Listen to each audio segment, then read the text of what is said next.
Assalamualaikum warahmatullahi wabarakatuh. Perkenalkan, nama saya Lilis Nuraini. Di sini saya akan mengerjakan tugas mata kuliah perencanaan dan metode pembelajaran. Adapun materinya adalah perencanaan proses, sumber belajar dan media pembelajaran. Nah, di sini ada pembahasan perencanaan pembelajaran. Yang pertama itu ada tujuan pembelajaran, kemudian analisis kebutuhan, metode pembelajaran, desain pembelajaran, implementasi pembelajaran, evaluasi pembelajaran, dan terakhir ada refleksi.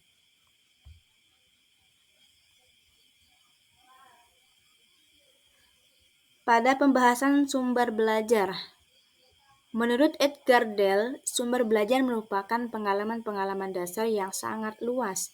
Luasnya seluas kehidupan yang mencakup segala sesuatu yang dapat dialami dan menimbulkan peristiwa belajar. Maksudnya adalah adanya perubahan tingkah laku ke arah yang lebih baik sesuai dengan tujuan yang telah ditentukan. Di sini ada jenis-jenis bahan yang dapat digunakan dalam perencanaan pembelajaran.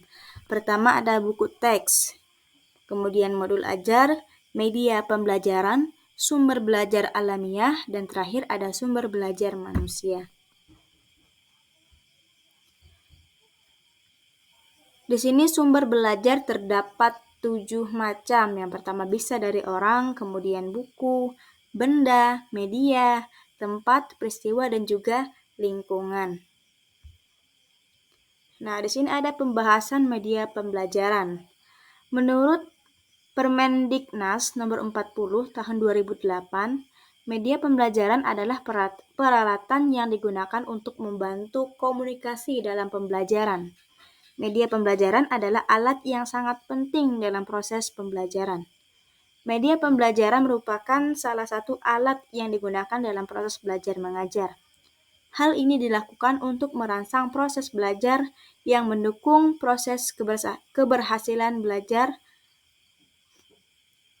mengajar dan memungkinkan kegiatan belajar mengajar dapat mencapai tujuan secara efektif. Nah, kemudian di sini ada jenis-jenis media pembelajaran. Pertama ada benda nyata, kemudian multimedia, audio, visual, teks, manusia, dan model. Kemudian ada fungsi dan manfaat media pembelajaran. Media memiliki fungsi sebagai pembawa informasi dari sumber, yaitu guru kepada siswa. Memudahkan proses belajar mengajar agar dapat terjadi secara efektif dan maksimal.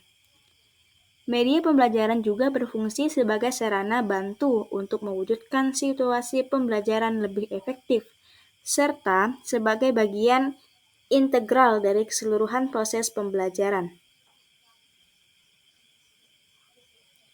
Faktor yang mempengaruhi media pembelajaran, pertama ada objektivitas, kemudian program pengajaran, dan terakhir ada sasaran program.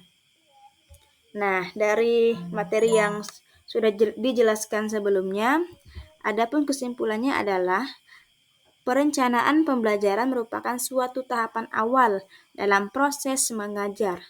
Fungsinya untuk mencapai tujuan pembelajaran. Jadi seorang guru dikatakan profesional ketika ia dapat merencanakan pembelajaran. Di dalam perencanaan pembelajaran, terdapat sumber belajar yang mana sumber belajar tersebut dapat diperoleh dari pendidik, lingkungan, pengalaman, dan lain-lain.